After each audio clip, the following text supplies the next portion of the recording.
Pertanyaannya apa yang tidak dikorupsi di negeri ini? Pertanyaan ini tentu saja makin sering muncul di hadapan publik belakangan. Bahkan baru-baru ini yang cukup menggemparkan adalah dugaan korupsi pada takaran minyak goreng subsidi untuk warga prasejahtera minyak kita. Presiden Prabowo Subianto juga marah atas kasus ini serta meminta agar semua pihak yang terlibat dalam dugaan kecurangan minyak kita ini agar ditindak dengan tegas. Lalu bagaimana untuk mengawasi minyak kita agar tidak dikorupsi? Pagi ini kita akan membahasnya dengan sejumlah narasumber yang sudah hadir ke studio. Sudah ada Bu Indah Sukmaningsih selaku PLT Ketua Yayasan Lembaga Konsumen Indonesia. Selamat pagi Bu Indah. Pagi. Ya, kemudian juga ada Pak Kudori yang merupakan pegiat Asosiasi Ekonomi Politik Indonesia. Selamat pagi Pak Kudori. Pagi. Ya, kemudian melalui sambungan daring sudah bergabung juga bersama kita ada Pak Muhammad Sarmuji yang merupakan anggota Komisi 6 DPR RI dari fraksi Partai Golkar. Selamat pagi Pak Sarmuji.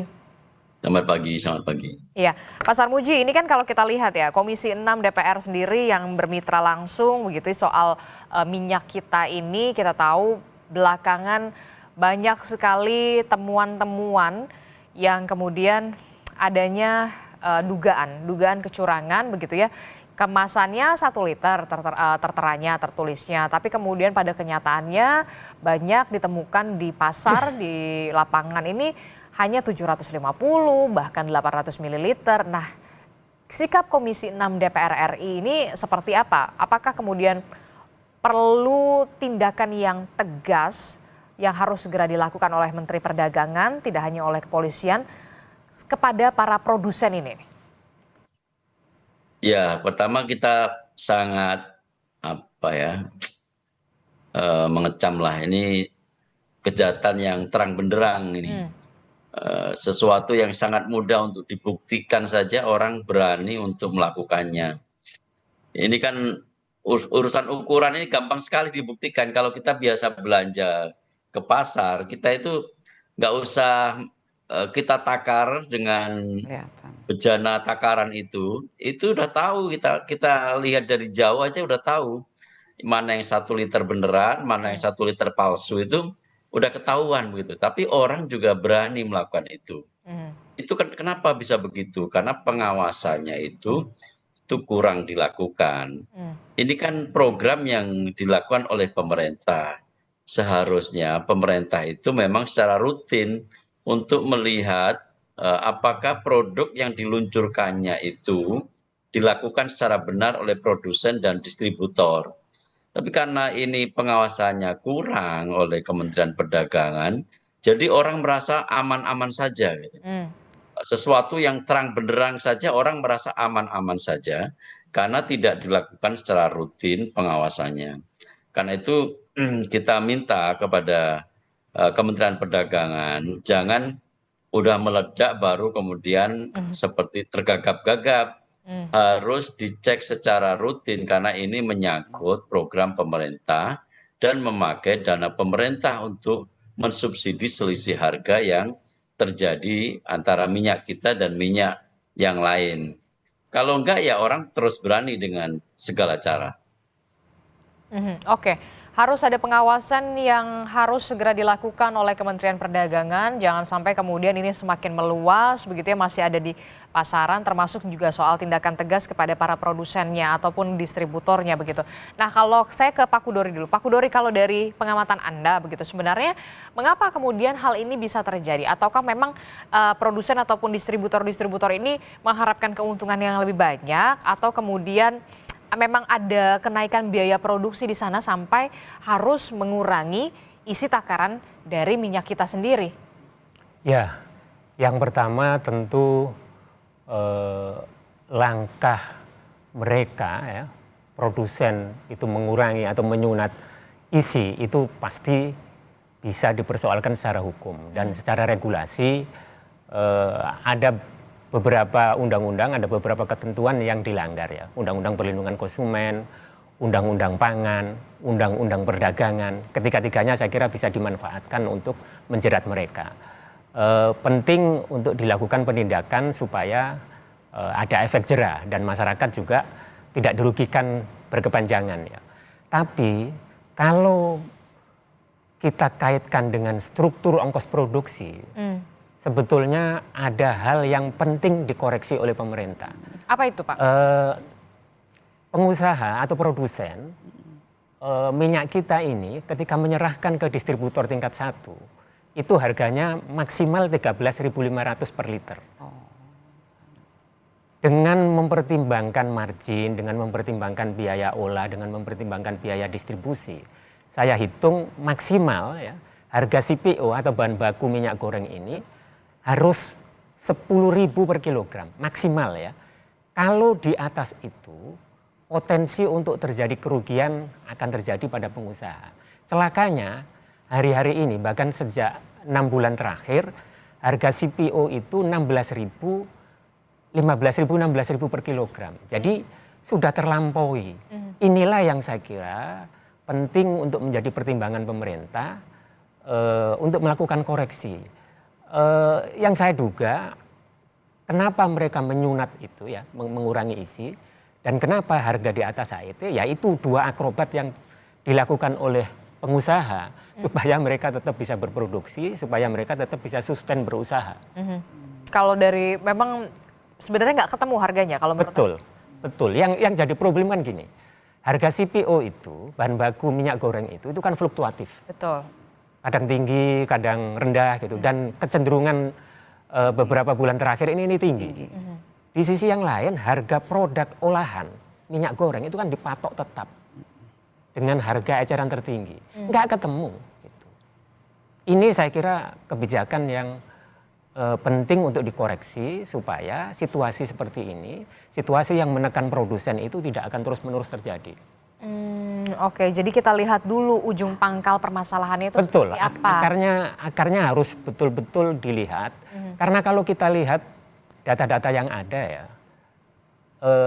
harga eceran tertinggi minyak goreng kita terlampaui itu sudah lama, sejak pertengahan 2023. Sebetulnya program minyak kita ini kan dimulai tahun 2022 ya. Betul. Kita mungkin masih ingat tahun 2021, 2022 awal itu ada gonjang-ganjing minyak goreng.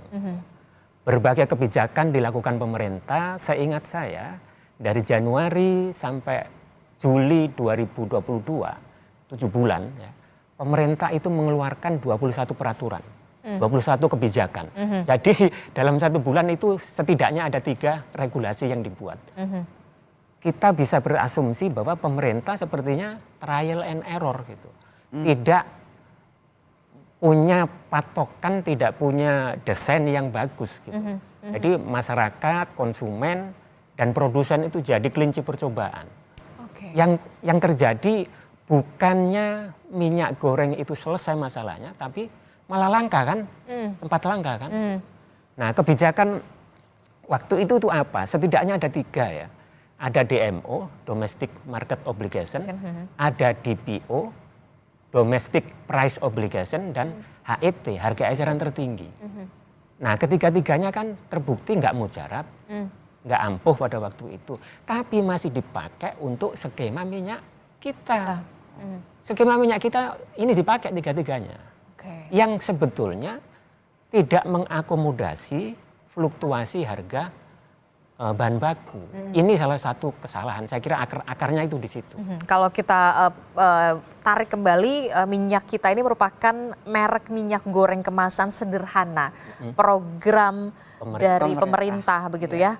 Kalau kita lihat minyak goreng rakyat, pasokannya berasal dari eksportir minyak sawit mentah atau CPO dan sejumlah produk turunannya yang terikat kebijakan wajib pasok kebutuhan domestik atau DMO minyak goreng begitu ya. Dan menurut Anda perlu ada segera penyesuaian yang dilakukan oleh pemerintah? Harus ada koreksi kebijakan, penindakan hukum, pemberian sanksi kepada mereka yang menyunat, menjual di atas HET itu penting. Ya. Tapi kalau tidak dibarengi dengan koreksi kebijakan, ini nggak akan mengubah apa-apa. Jadi saya kira buat pemerintah nitip juga kepada Pak Sarmuji ya, supaya bersama-sama pemerintah segera mendorong ini dijadikan momentum untuk merubah kebijakan, gitu, supaya situasi ini tidak terus berlangsung. Oke, ini juga kita tercerahkan begitu ya, kenapa pasti ada sebab dan akibat begitu ya.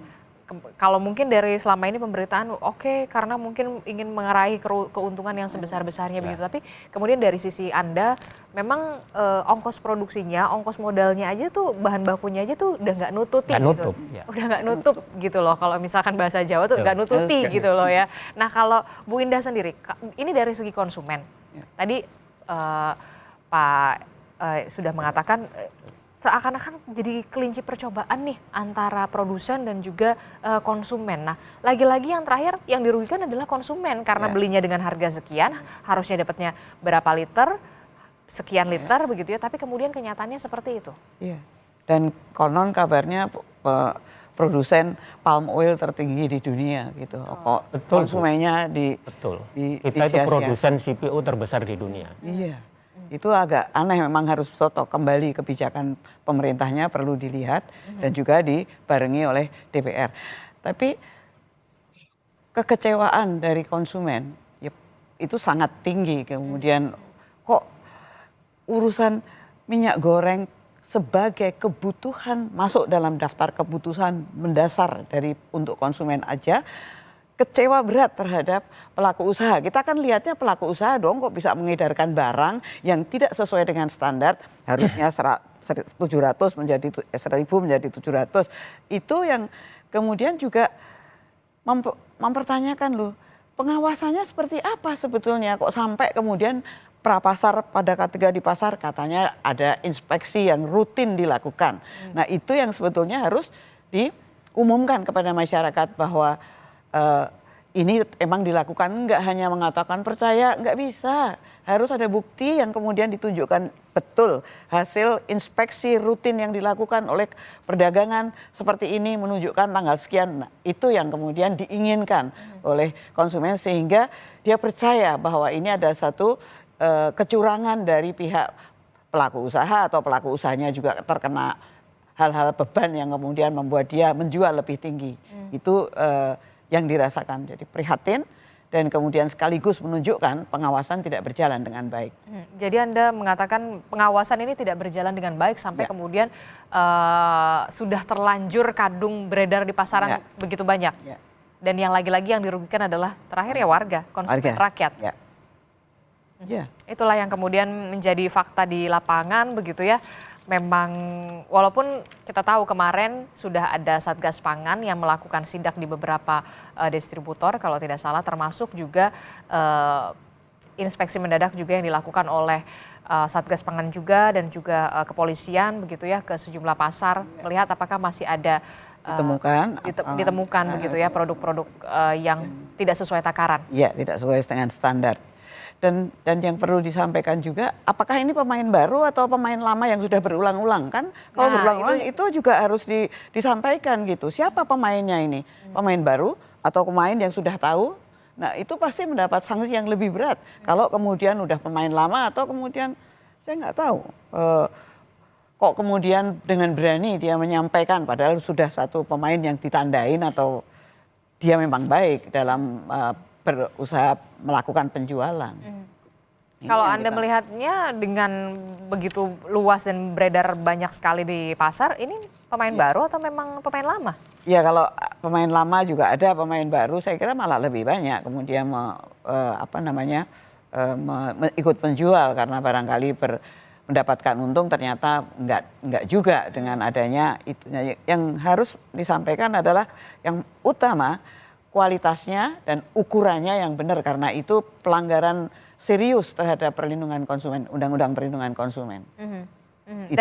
Dan apa yang kemudian bisa dilakukan oleh konsumen begitu ya ketika mendapati atau membeli terlanjur membeli, loh kok pas sudah dibeli ternyata ukurannya nggak sesuai. Apa yang bisa dilakukan?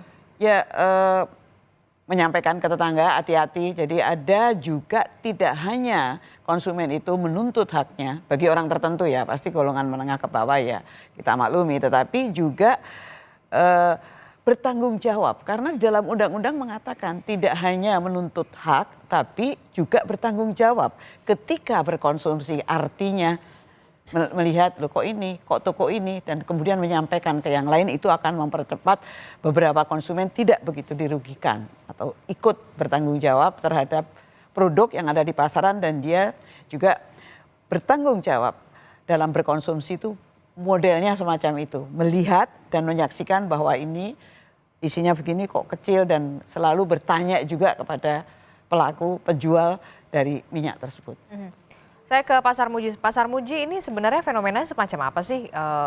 Apakah memang kurangnya pengawasan dari kementerian terkait gitu ya, sampai kemudian ini sudah berlarut-larut begitu dan baru disadari ternyata takarannya tidak sesuai. Tapi di lain sisi juga tadi Pak Kudori mengatakan ya memang karena memang modalnya saja sudah nggak bisa nutup, harus ada penyesuaian. Harus ada penyesuaian lagi, harus ada revisi lagi soal kebijakan ini, soal harga. Kalau dari DPR sendiri seperti apa menyikapi ini? Ya ini pasti karena kurangnya pengawasan ya, karena ini sudah produk yang sudah diluncurkan, apapun alasannya, itu ya konsumen harus mendapatkan haknya sesuai dengan informasi yang tertera dalam kemasan. Jadi kalau kemasannya itu menyatakan 1 liter, ya itu harus betul-betul 1 liter, bukan 800 mili.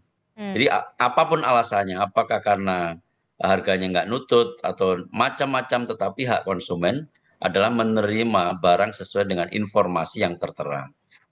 Yang kedua, berkaitan dengan HET, memang ini menunjukkan bahwa kita ini lebih suka berpura-pura daripada jujur ya. Jadi lebih suka ngakali daripada kita menyatakan yang sebenarnya. Problemnya adalah harga nggak nutut misalkan. Ya kita produsen harus berani bernegosiasi ulang bahwa memang harga yang tertera sekarang, HET sekarang, itu sudah tidak nututi lagi. Sehingga ada kesempatan untuk melakukan negosiasi ulang. Tetapi jangan diakali dengan mengurangi takaran, jangan akal-akalan gitu loh. Ini kita ini kadang-kadang pingin harga kelihatan stabil, kelihatan rendah, tetapi yang kita lakukan bukan membenahi hulunya, tetapi yang ngakali tadi itu. Ini kan sebenarnya problem mental kita ini. Jadi sebagai bangsa kita juga harus merefleksi lebih jauh lagi. Apakah kita ingin jujur sepenuhnya, atau kita ingin akal-akalan belaka. Oke, jangan sampai kemudian terlihat oh ya ini minyak untuk masyarakat prasejahtera memang harganya segini gitu. Harus ada win-win solution lagi yang kemudian harus dilakukan begitu ya, Pak Sarmuji. Ya benar. Jadi kalau 800 mililiter itu berarti kan setara dengan 1/5. Jadi kalau konsumen itu membeli dengan harga 15.700, taruhlah benar HET-nya segitu dan di pasaran segitu, itu berarti konsumen itu membeli dengan harga yang sebenarnya itu juga 18.000 lebih dengan pengurangan isi dari minyak kita itu. Jadi ini harus kita review total. Oke, termasuk juga apakah Komisi 6 DPR RI ini sendiri akan segera memanggil dari Kementerian Perdagangan sebagai mitra dari Komisi 6 untuk bisa menjelaskan sebenarnya duduk perkaranya, termasuk apa langkah selanjutnya yang harus dilakukan oleh Kementerian Perdagangan untuk bisa menyelesaikan kekisruhan soal minyak kita atau minyak goreng yang kemudian diperuntukkan untuk rakyat prasejahtera ini. Tetaplah bersama kami, usai jeda kami akan kembali.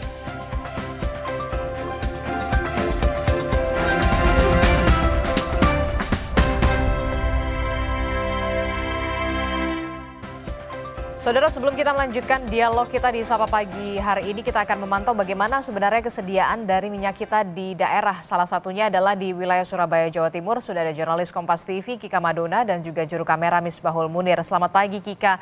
Kika, dari pantauan Anda di lapangan, di pasar saat ini tempat Anda melaporkan, bagaimana sebenarnya stok minyak kita di sana? Apakah sudah sesuai takaran yang beredar, termasuk juga soal penjualannya? Harga eceran tertingginya apakah memang sudah sesuai? Ya, di sini juga saudara rata-rata kalau di pasar tradisional tempat kami melaporkan saat ini, yaitu di pasar Duku Kupang Surabaya, HET yang juga kemudian atau harga dari minyak kita yang juga kemudian dijual oleh para pedagang di atas HET atau melebihi HET, yaitu Rp15.700. Kalau HET-nya adalah Rp15.700, para pedagang di sini menjual minyak kita dengan harga Rp18.000. Alasannya adalah karena memang untuk minyak kita sebelumnya memang sempat banyak diburu oleh masyarakat, karena minyak kita harganya jauh lebih murah jika dibandingkan dengan minyak curah. Sehingga para pedagang kemudian memilih untuk menaikkan harga menjadi Rp18.000 untuk perkemasannya. Namun persoalannya, Adik dan juga saudaranya adalah pada sisi takarannya. Jadi berdasarkan pantauan kami tadi, ada beberapa minyak kita yang juga kemudian dijajar oleh para pedagang di sini. Dan kami melihat dari satu kemasan ke kemasan yang lain untuk dengan ukuran yang sama, yaitu 1 liter minyak kita yang kemudian dijual para pedagang ini memiliki takaran yang juga kemudian berbeda. Artinya minyak kita dengan takaran yang berbeda ini masih berada di pasaran. Kami tadi sempat berbincang dengan para pedagang yang ada di pasar tradisional Surabaya ini, yang mana pedagang menyatakan bahwa mereka tidak mengetahui kalau memang ada perbedaan untuk dari sisi takaran minyak goreng kita yang juga kemudian dijual di pasaran. Mereka hanya membeli seperti itu saja sehingga mereka tidak mengetahui bagaimana untuk perbedaan dari milik dari PT Wilmar dan juga produksi atau hasil produksi dari perusahaan lainnya. Namun meski ada perbedaan takaran, pedagang tetap menjual minyak kita yang mana ini adalah untuk menghabiskan stok seperti itu. Dan menurut pengakuan dari para pedagang, untuk minyak kita di pasar tradisional ini mengalami penurunan jika dibandingkan pada pekan lalu di mana minyak kita sempat menjadi primadona karena harganya lebih murah jika dibandingkan minyak eceran. Setelah adanya fenomena yang juga kemudian terungkap, yaitu minyak kita yang juga kemudian tidak sesuai takaran ini, para pembeli beralih untuk membeli minyak goreng curah. Meskipun ada selisih harga jika dibandingkan dengan minyak kita yang telah disubsidi oleh pemerintah.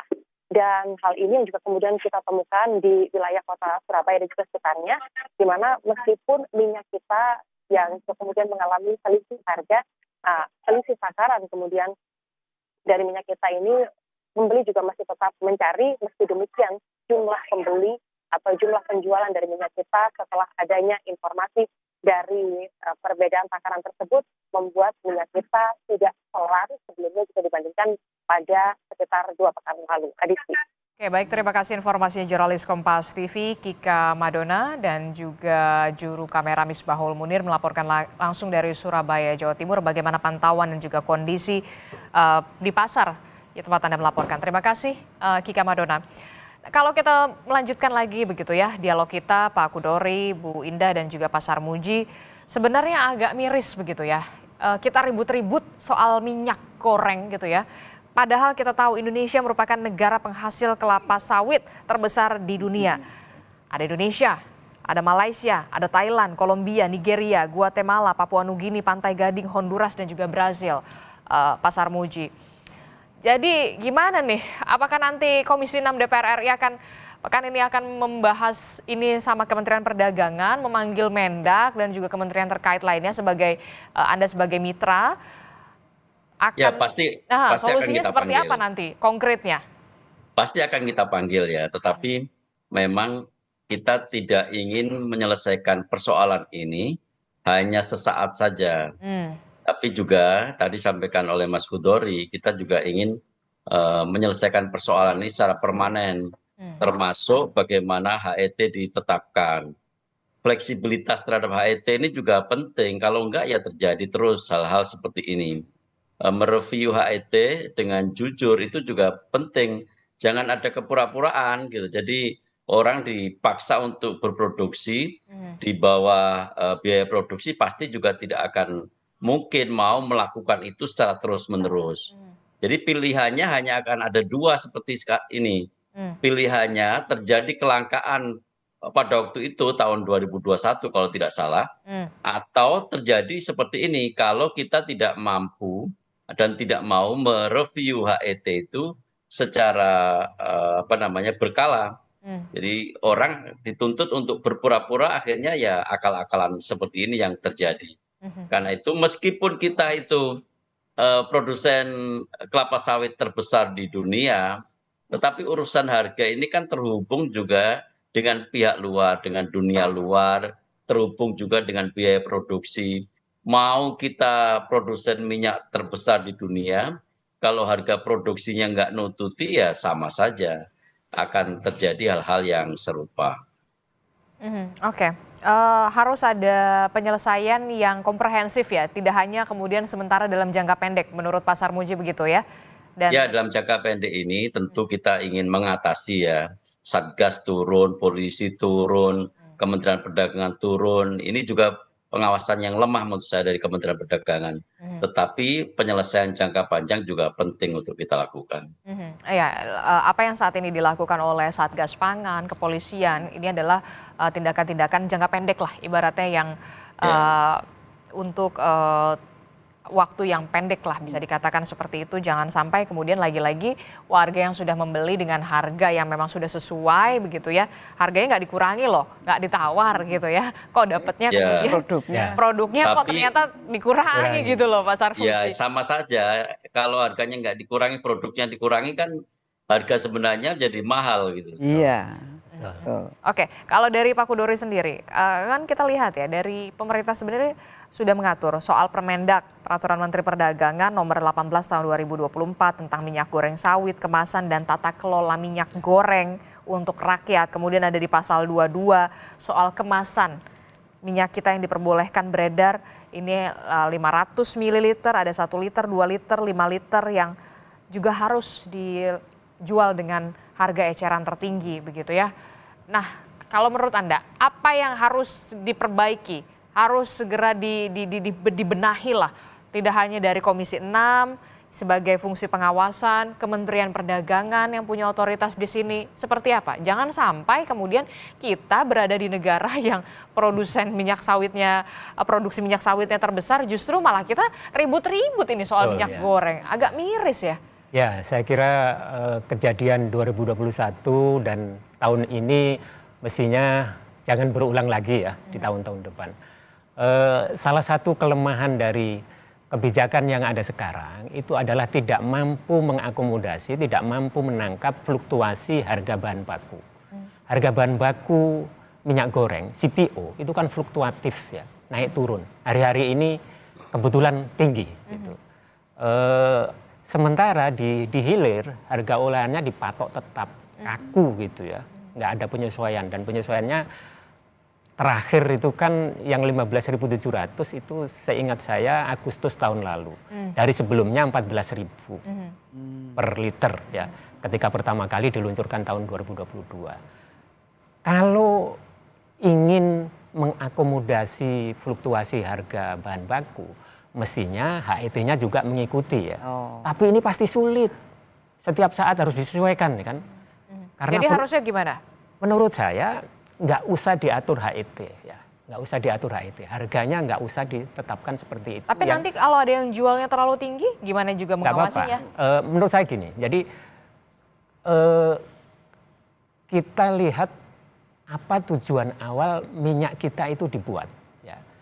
Salah satu tujuan dari program minyak goreng rakyat yang brandnya minyak kita ini dibuat adalah untuk memberi akses kepada masyarakat miskin, masyarakat rentan, UMKM, orang yang jualan gorengan, jualan makanan di pinggir jalan dan seterusnya itu, aksesnya terhadap minyak goreng itu terjangkau, dengan harga terjangkau ya. Kalau tujuannya itu, menurut saya skemanya jangan seperti sekarang.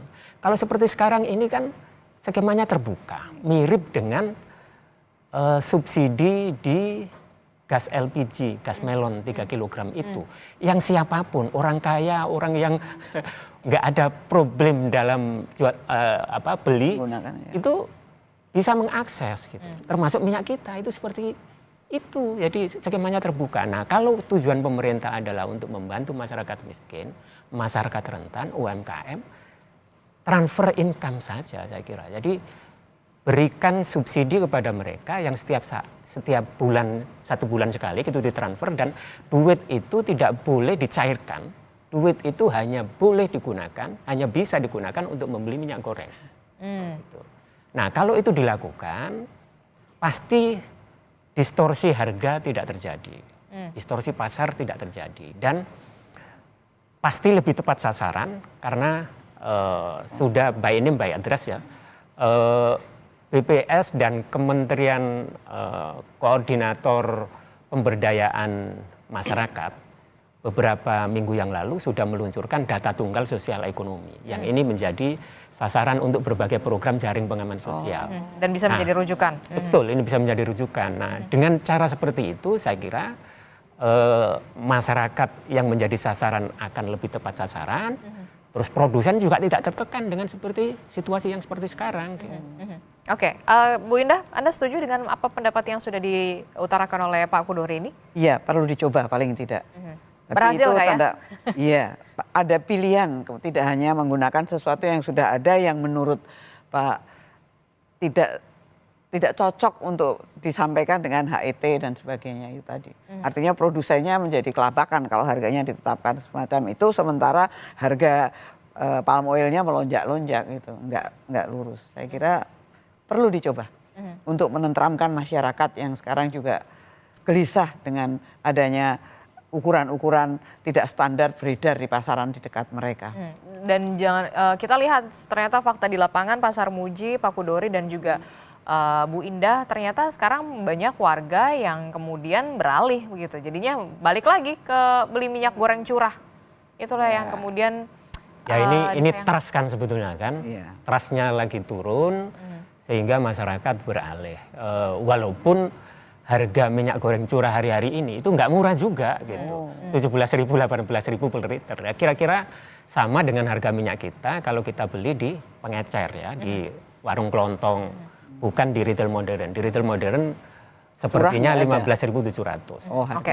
Tapi apapun itu yang saat ini dilakukan oleh pemerintah, kita akan tunggu, termasuk juga kita akan tunggu juga dari Komisi 6 DPR RI untuk bisa segera memanggil dari Menteri Perdagangan untuk bisa menjelaskan duduk perkaranya, klarifikasi termasuk juga soal apa yang harus dilakukan solusi ke depannya dalam jangka panjang. Terima kasih Bapak-bapak, Pak Kudori, Bu Indah, kemudian juga ada Pasar Muji telah bergabung bersama kami. Sehat selalu, selamat pagi, Assalamualaikum.